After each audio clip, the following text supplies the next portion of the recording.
listening to Season 7 of the podcast, Belonging to Blackness. I'm your host, Dr. India.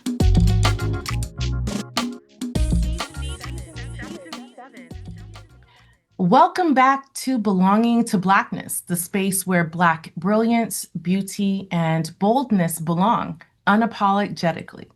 I'm your host, Dr. India, and you're listening to Season 7, where we are spotlighting Black visionaries who are not only transforming industries, but rewriting the script on what leadership, legacy, and creativity look like. Today's guest is a force. Born and raised in Boston, Ieasha James is a visionary founder and creative director of Endless Flair Events. Known for her signature style where timeless elegance meets fearless innovation, Ieasha designs experiences that don't just dazzle, they transform. Her stunning work has graced events for Congresswoman Ayanna Pressley, Governor Wes Moore, the U.S. Embassy in Israel, Harvard University, the NAACP, and Boston Celtics players, among many more. Her creativity and excellence have made her one of the most sought-after event designers in the industry. Ieasha's impact isn't just visual, it's deeply communal. From working alongside Senator Liz Miranda to feed elders during the pandemic, to founding The Art of the Table, a training seminar and gala for aspiring event professionals, she's redefining what it means to lead with both style and substance. She's a 2020 Best of Boston honoree, a recipient of the Boston Celtics Heroes Among Us Award, and in 2025 was honored as one of Boston's extraordinary women by Boston Mayor Michelle Wu. Beyond the accolades, Ieasha is a proud mother, a fierce woman of faith, and a creative committed to pouring into the next generation. So today, we are going deep into the roots, the resistance, and the radiance that drive her, from her childhood dreams to her boldest designs, from navigating the industry as a Black woman to building spaces where we are seen and celebrated. Ieasha James is here to remind us that we don't just belong to Blackness, we create from it. Welcome, Ieasha. Thank you. Thank you for having me. It's such a pleasure, and we are looking forward to sharing your journey with our listeners. So are you ready? I am ready. I'm excited. Oh, perfect. So let us get into it. Give Black Alliance is proud to support the podcast Talking Journeys of Belonging to Blackness, hosted by India Lork Wilmot. The podcast is an exploration of all aspects of our Black communities, including gifts of time, talent, and treasure, while shedding a positive light on the African descendant experience globally. The Give Black Alliance informs, reforms, and transforms philanthropy to acknowledge and partner with our communities in order to bring about equitable change for all. To learn more about Give Black Alliance, visit us at giveblackalliance.org. Act 1, Call to Adventure.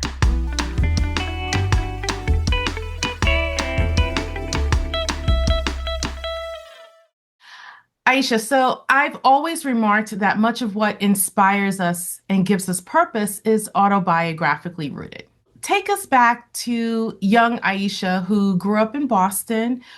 What kind of world were you dreaming up as a child? Were there early signs that creativity and bold design would become your language? So as a child, I always dreamed big. And I was always creative because I struggled a lot academically. I found out recently why, and that's because I have ADHD and I'm dyslexic. So I always turned to creativity as an outlet. For me in school, I would always volunteer to do anything like fundraisers or helping the teacher with anything in terms of transforming the classroom, transforming my bedroom, my living room, and anything for family and friends that involved design. So I always knew that I was great at design. I was also great at fashion and fashion shows and production.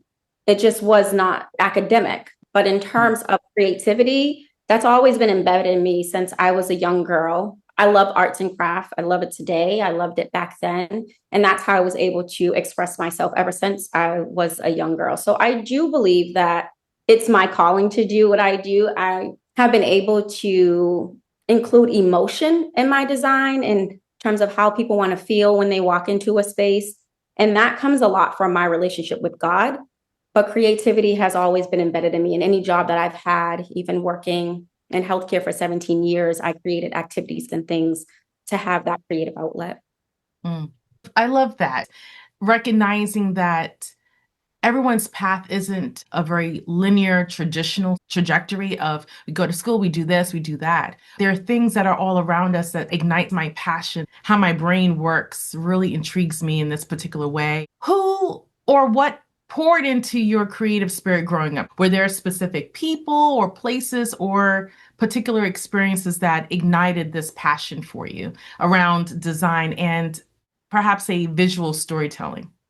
So the people around me, I wouldn't say were creatives at all. Again, I think it is truly just a gift that I had. So I would pay attention to everything. If I'm at an event, I would see how people light up a space that's curated beautifully, or when it comes to food, what sensations do they get and how do they express those things? I've never actually had a mentor. I've had coaches, but I've never had a mentor. But I've always been intrigued by museums or certain movies that just had beautiful aesthetics. And today, even restaurants, architecture, all of those things is kind of what poured into me, just environments of how I can transform them. But no person has actually poured into me creatively.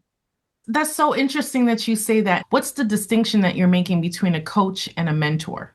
A mentor is someone, one, that I'm not paying, someone that I could trust with every part of me, not just like business, not one particular thing, but every part of me that could guide me. Most likely for me, it would be spiritual. A mentor would have to be spiritual and see like the depths of me versus just business. This is how you need to show up as your personal brand, or these are the systems that you need. But a coach and a mentor to me are a little different because a mentor sees you a little bit more deep and they're doing it from the kindness of their heart because they want to see you win, not just a business transaction.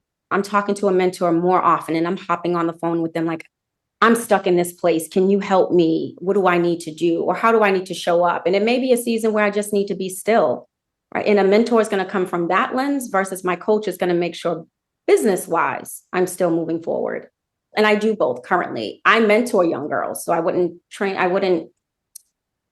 have a young person pay me to mentor them so that they could see their best self and who they were called to be. Versus I coach people that are breaking into the industry and I teach them things that I've learned so that they could get to where I am in my business. So that's more of a paid transaction. I pour myself probably more than I should into them, but it's a little bit different when I mentor people because it's more emotionally provoking for me. And it's more tied to my purpose of helping them to become all they were called to be, not just in the business realm. Fascinating. And so, just to leapfrog forward, here you are, the founder and creative director for Endless Flair Events, a brand known for elegance with edge. Tell us about its impetus and subsequent founding. If you were to ask me in 2014, would I be here? I would have told you no. I worked in healthcare for 17 years. But in 2014, I was working and I just wasn't fulfilled anymore. And I said, well, what could I do every single day, even if I wasn't getting paid for it, whether it's stressful or not? And I wouldn't quit. And I said, oh, it would be event design. I've done this for family. I've done it for friends. And I love how I feel when I'm doing it. So here I go. I go apply to the biggest design firm in Boston and they denied me, right? They said because I didn't have a college degree. Just so everyone knows, there is no degree in event design. It is a God-given talent. So could I have gone to school for hospitality or business management? Absolutely. But there is no degree in event design. So I said, okay, fine. I'm going to go and create a portfolio so that I can go apply to show them that I'm capable, right? I started to do events where I could actually have a budget and have some type of decor that would make my brand look a little bit more elevated to apply again. 2015, I get pregnant with my son. And so I kind of put it on the back burner until 2019. I've done a couple events, but 2019, I fell into a deep depression and had full-blown anxiety from the corporation that I was at. I was out on FMLA, and the job that I had, they posted, and then they eliminated it. And so God is like, but I've been telling you to leave for 2 years. You're just not being obedient. So you know what? I'm going to eliminate it altogether. And in 2020, I took a leap of faith, and I have been running my business full time since 2020. So a lot of the work that you spoke of in my bio, a lot of that has happened since 2020. But I believe that I was planting the seeds, even though I didn't have the budgets that I wanted or the recognition that I wanted prior to that. And so that's how Endless Flair came about. I honestly didn't see myself here. I didn't see myself as the brand that I am now, but now I do have more vision for the future of where I want to take Endless Flair. But had you asked me in 2014, I just wanted to do what I love doing. How have you refined your creative identity as a designer, especially in such a competitive industry? And also, just to be clear for our listeners, you make a professional distinction between an event planner versus an event designer. I'm a designer. Planners handle logistics. They're looking for your venue. They're handling your RSVPs. I like to say they handle the flow and I handle the vision, right? Mhm. I am a transformational designer. So I want you to walk into a space and actually feel an emotion. To me, your flow does matter. It matters in that space. But a planner is there to make sure all the logistics of the day flow exactly how they're supposed to. And they're going to put out those fires, which both are equally important and both are two completely different price points. There are some planners that design. I just have chosen not to because this is my least favorite part of the job to do. So I believe in just operating in what I love to do. So I've refined my design style, I will say, by attending. I attend at least 6 networking events a month. I attend at least 3 summits, 2 conferences, and I travel around the world. And every time I travel, I'll go to different museums and I'll walk in their neighborhoods to see how I can stay ahead of the time. Now, I do incorporate some trends maybe from that year because that's what people want to see, but I try to stay a little bit different than everyone else so that my brand remains unique. And so a lot of the times when people walk into spaces that I have designed, like I know this is an Endless Flair event. And although there's some amazing designers, I believe that is my staple. And I believe putting emotion into it and understanding my clients. And I operate, just to put this out there, a little bit differently than a lot of designers out there. So my clients don't see anything.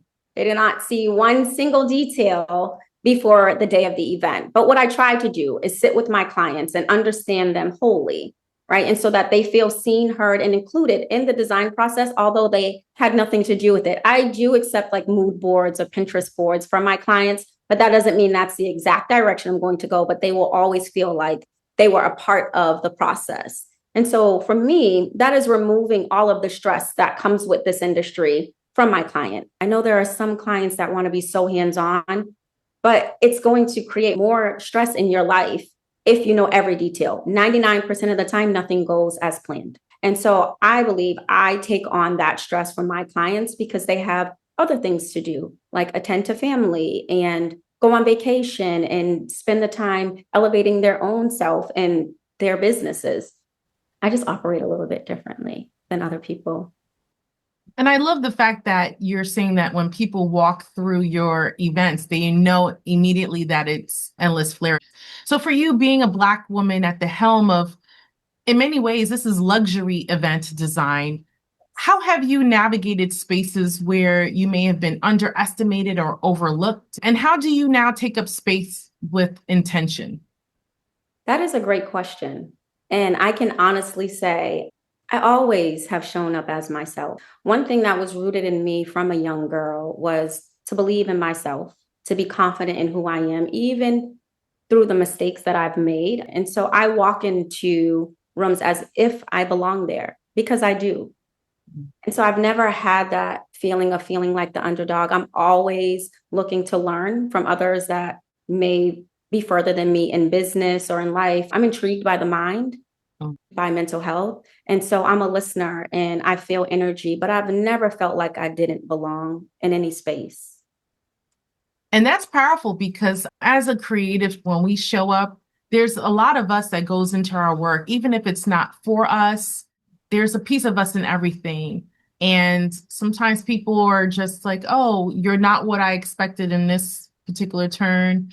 And for you, you're just standing in it unapologetically. Like, look, this is what you get. It's for you, it's not for you. Let the cards fall where they may. And I think more people should be like that because I don't want to be for everyone. I don't want what I put out to be for everyone. It's not. It's for particular people, whether it's design, whether I'm speaking on a stage. Because when I speak, I'm speaking more from a mental health standpoint. I don't want to be for everyone. Again, I only take 12 clients a year. I can't be for everyone. So the people that receive it, that's great. I'm wondering too about that company that you had back in, what was it, 2014 or so, what they would say now. I wonder if they're like, oh, look at that. We passed up on her, and this is some fantastic work that she's doing for her clients in the community. How I like to say it is a rejection sometimes is a redirection, like for what God really has for us. Amen to that. I'm curious too, was there a moment or an event that made you pause and say, yes, I did that? You've worked with celebrities and politicians and large corporations across the country, and I'm sure all these experiences and clients are quite different, but I'm sure there was something that you were like, yes. Yes. I mean, there's a couple. When I did receive the award from the Boston Celtics, sometimes you don't even know that you're on people's radar, right? You're just doing the things put on your heart to do. And that award meant a lot because that was for a lot of the work that I do in the community. And for an organization as big as the Boston Celtics to realize that, that was a big moment for me. When I did Governor Westmore and the NAACP 114th convention here in Boston, going to Israel as well, I never thought that I can do anything outside of Boston. Vetting vendors, how's this going to come about? I don't really know them. I was up every night, 1 a.m. here because they're 8 hours ahead, vetting vendors there, forging relationships. So when I flew out there, I would be able to design. So for me, those are big moments. You know, it confirms that I'm capable of anything. Yes, here I know I could blow it out of the water, but traveling without my team, what does that look like? And can I still execute? So those were great turning points for me just to confirm, like, you are capable of everything as long as you apply yourself. Belonging to Blackness, proudly sponsored by Get Connected.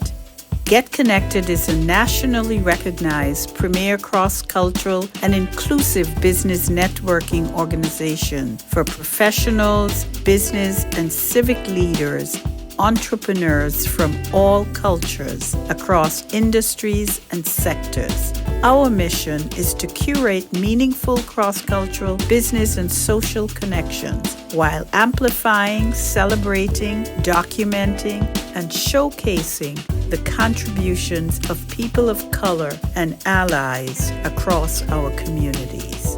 To learn more, visit us at www.getconnected.com.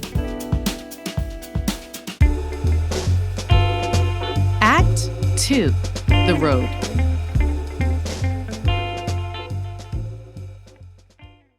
So, Ieasha, I love this question. I ask all of my guests, and I'm always intrigued by people's responses. And so I'm curious to hear your response. How do you play? Ooh, I love to play. I like to say I play as much as I work. So how I play is at the beach, doing karaoke, traveling, dancing around the house with my son, do a lot of things with my son. It's equally as important to me to play as it is to work. And I do it often. The beach is like my sanctuary. Anytime I feel overwhelmed or just need to relax, I go to the beach. I don't care if it's winter or summer because we're in New England. So it could be cold and I'm at the beach or I'm walking in nature. That is just like my number one go-to. But meditation, dancing, I love some karaoke. I love to line dance. That's how I play and that's how I experience and express joy. Well, I would say faith and purpose are clearly central to your path.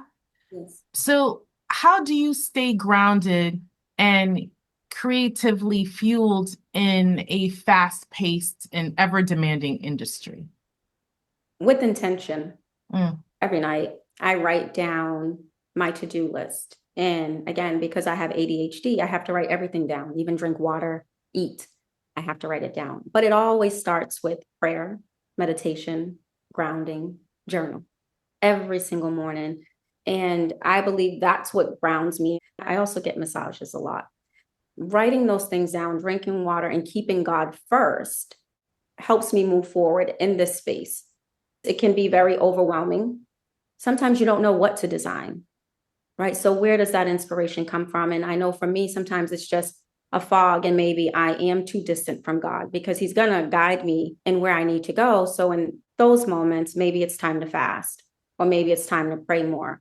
But I'm very intentional about my relationship with God because I've been through so much. And I know that the only reason why I'm able to sit here with you today is because of my relationship with him and his favor and his grace. I don't know how people survive, honestly, without believing in God or having something bigger than themselves. Because what I do understand is my life is not about me. So when we talked about how do I show up and, take up space, it's because it's never about me. My passion is design, but my purpose is to help people become all they were called to be. And how do I do that? I do that by sharing my experiences that I've been through. So I don't share at all for pity. I share because I know that there was someone else that would have committed suicide if they've been through half the things that I've been through. So my tests have always become my testimony. So it's important to me for God to guide me. And in order for that to happen, I need to have a daily relationship with him. That's beautiful. When I think about faith and understanding that we have listeners, and they're just people out in the world that may call God or Yahweh or Allah, but it really speaks to the fact that you're accountable to something bigger than you, Yes. right? And that we didn't just happen to be. Whatever it is you want to call it. I call it God, you can call it whatever you want, but something bigger than yourself that you don't believe everything that you have, everything you are is because of you. There's power there because what happens when you're at cliff top? What happens when you have all the things? How do you feel inside? Do you still feel whole? Mm. That worries me the most. Am I pleasing God? Because I believe if I work hard, I can get all of the material things and I have all that. But then what happens when you get there? It's like being happy and content. Yes, yes, yes, They are used interchangeably, but they're not the same thing. yes. And because when you're in that space and you're able to do things for others as well and to show up for others with the same level of intentionality. Yes. You also talked about mental health as also being an important aspect of your journey thus far as a person, as a woman, as all these things. Yes. Speak a little bit about that, the stress and battling with some anxiety and all the things. How does that experience and how does mental health fold into your purpose? Good question. I mean, I've dealt with mental health my entire life, but to put a name to it, I was just diagnosed 2 years ago with ADHD. In high school, my junior year with dyslexia. So imagine as a little girl, all these years, you feel broken. You feel like something's not right. Like, why can't I just get it just like everyone else, right? Why do I feel lazy sometimes? Why do I feel like I just don't do what I'm supposed to do? And I struggled with that for years, right? Very confident in certain areas and then not confident in others. And I always, like I said before, have been intrigued by the mind. So I've always done the work. I've always been in therapy. I've always asked God, like, well, why am I this way? And researched those things. And the more I've done it, the more I've been able to see that so many people are struggling with mental health. And then one of my cousins has severe depression to the point where you like close yourself in the room and it's all dark. I went through it. And when I went through it in 2019, that was a turning point for me to just research more.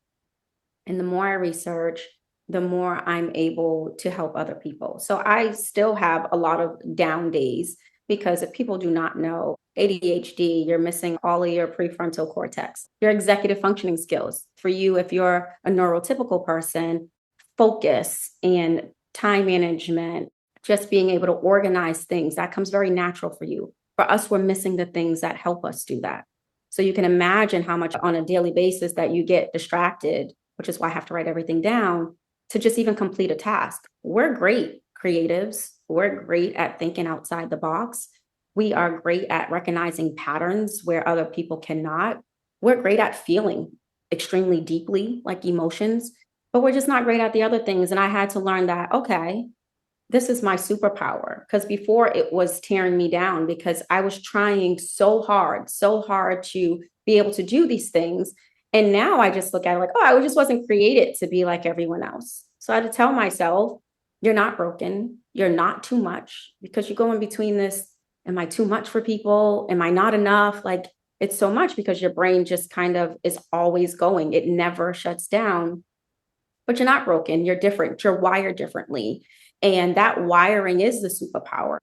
That's one of the reasons why I speak about mental health so much. And I talk about the ADHD and I talk about the dyslexia. My son has ADHD and he had a really traumatic experience with it.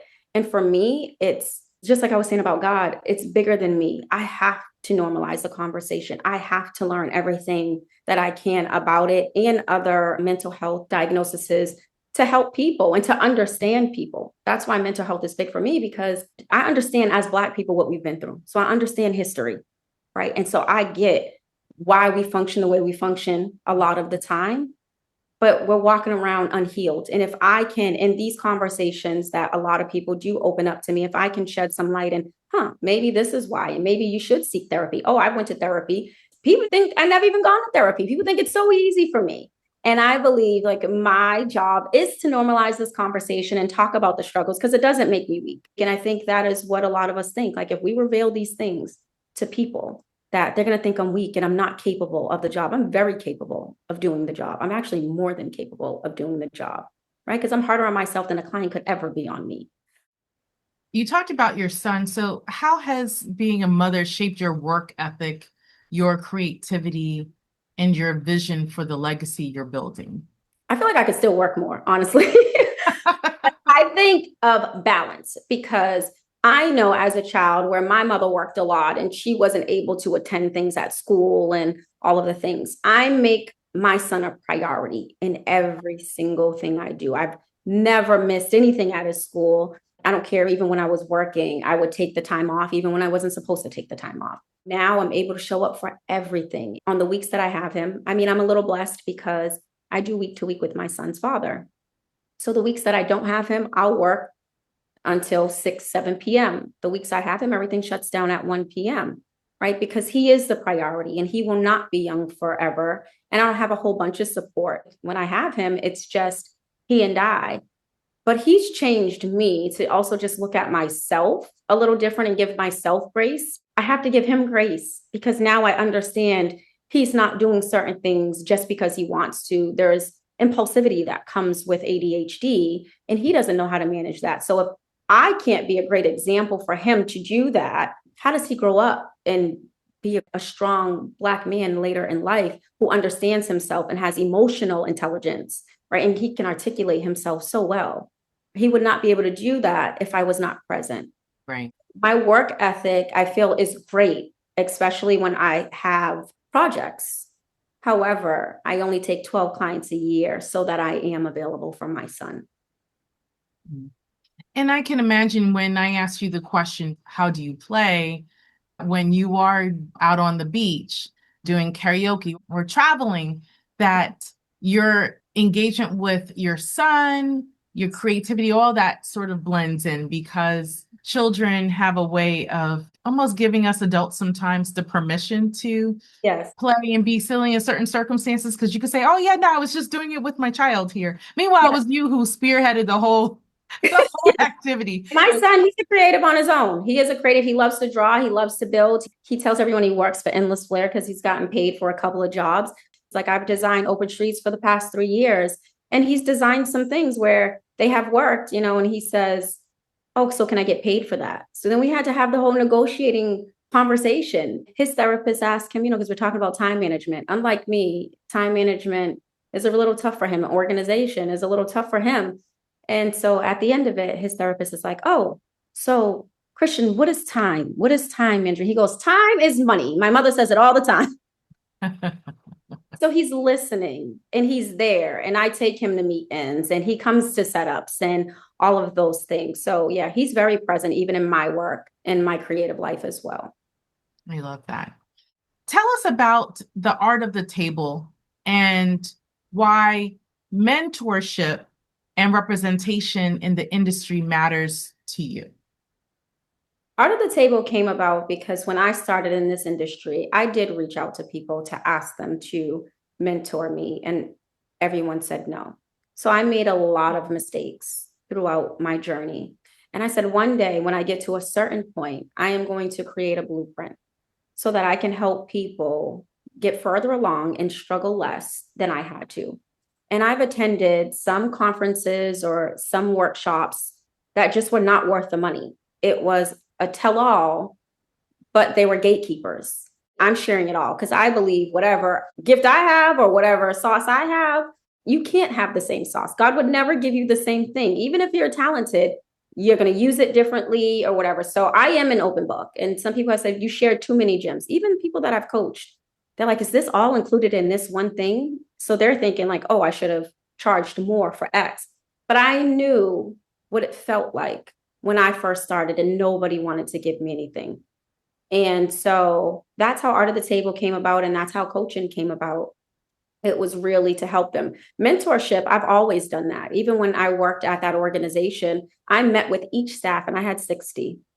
I met with each staff every single month to help them organize their lives and put together a plan outside of that organization or inside that organization, because the department I was in should not have been entry level. We brought in all the money for that organization, but my staff were getting paid entry level pay and they all had degrees.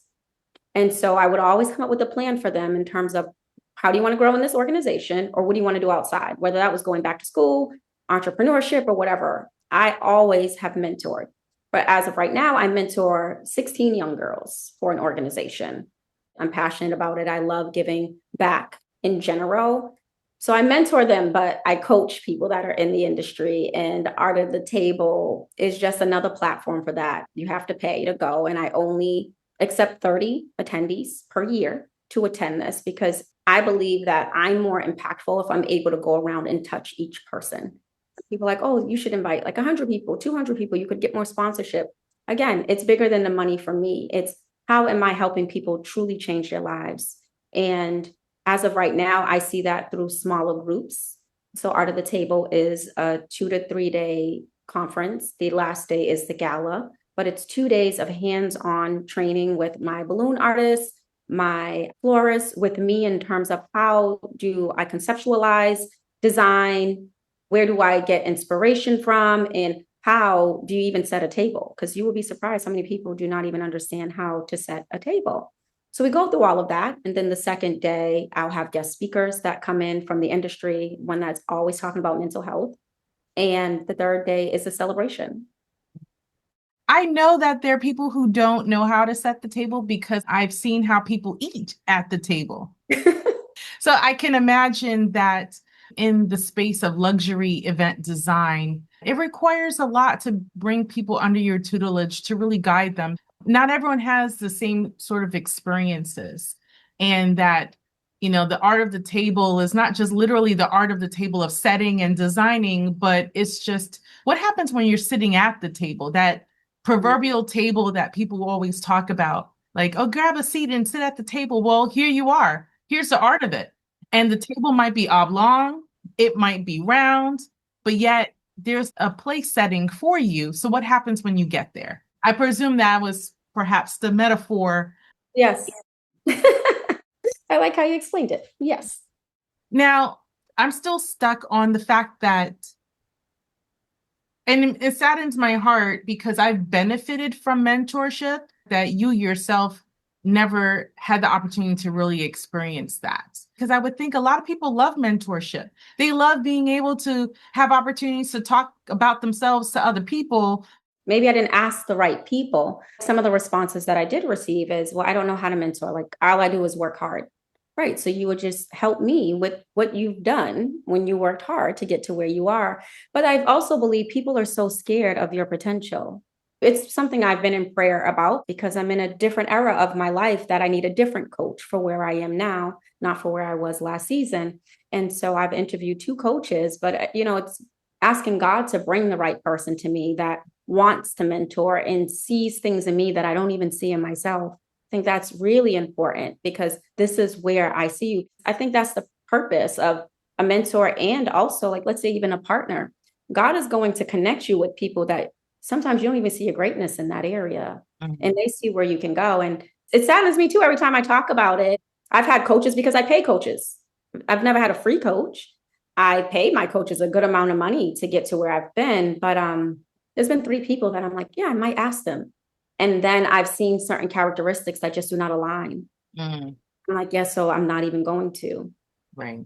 As a person who's experienced mentorship, not all mentors are created equal. It's a reason and a season. Mhm. You have some folks that come in and it's right where you are in need of development and stewardship and all the things. And it's great for a lifetime. And then sometimes it was just great for this particular moment in time. I love the fact that what you've articulated that you're searching for is that someone that just doesn't give you professional advice, someone who really sees you as the whole person and says, oh, here's some areas of opportunity to develop, and here's some areas of strength, and here's how I think that you could leverage the two in this particular way.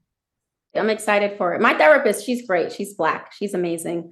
I've had 5 therapists, but she is exactly what I prayed for. So I do believe like the right mentor will come along. Mm. But in the interim, if you could whisper something into the ear of a young person, a Black girl, a Black boy with big dreams and no blueprint, Yes. what would you tell them? I would reiterate what I said earlier because I believe it all starts with what you think about yourself. Mm. You are not too much. You are enough.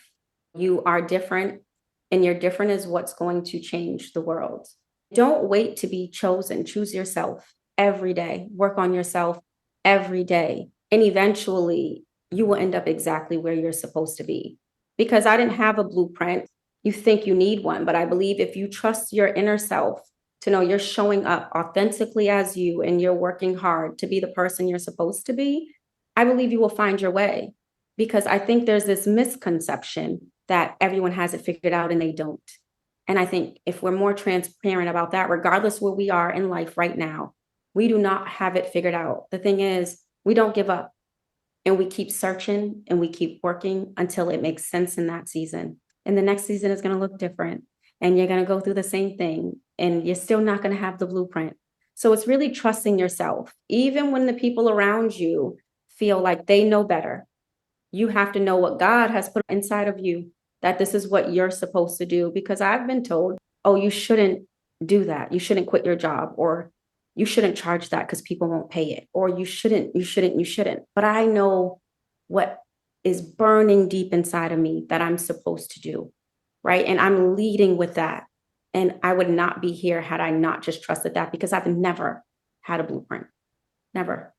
And even for this next season of my life, I do not have a blueprint, but I'm just going to trust that what I am asking for, God is going to position me and he's going to put the right people around me for it to happen if it is according to his will. So choose you, trust you. And it's okay if anyone else thinks you're not enough. They're just not your people. And that's okay. Well, God has blueprint. Sometimes you have to be like, God, you want to give me a sneak peek? Or what's that? If he was to show us everything we had to go through to get to where we're supposed to be, we would give up right now. That's why he doesn't. And when we have trials and when we have struggles and we have storms, there's something big on the other side of that. And it's conditioning us for what's to come. Like for me, being in a slower season, it's really to just be still, because if too much is going on, how am I still? How am I preparing for where he wants to take me? What is the lesson? What am I supposed to learn? Even if it hurts, what am I supposed to be learning right now? Because maybe it's not for now, it's for later. He's the only one with the blueprint. You can plan as much as you want and God can change it today. I just say, just trust yourself. because there's going to be times when people don't trust you and don't believe in you. But if you believe in yourself, even in those times that you do not feel sure, just have the right people around you that can speak life into you, because there's times when I don't feel like my best self. What I can say is my circle and my family, they love me unconditionally. And in those times that I'm like, I don't know if I can do this, they speak life into the things that I have already done. So sometimes you need to be reminded what you've accomplished, because we're so focused on doing more, being more, getting more, that we forget how far we've actually come. So you need the people around you that can remind you of that. Act 3, Where We Land.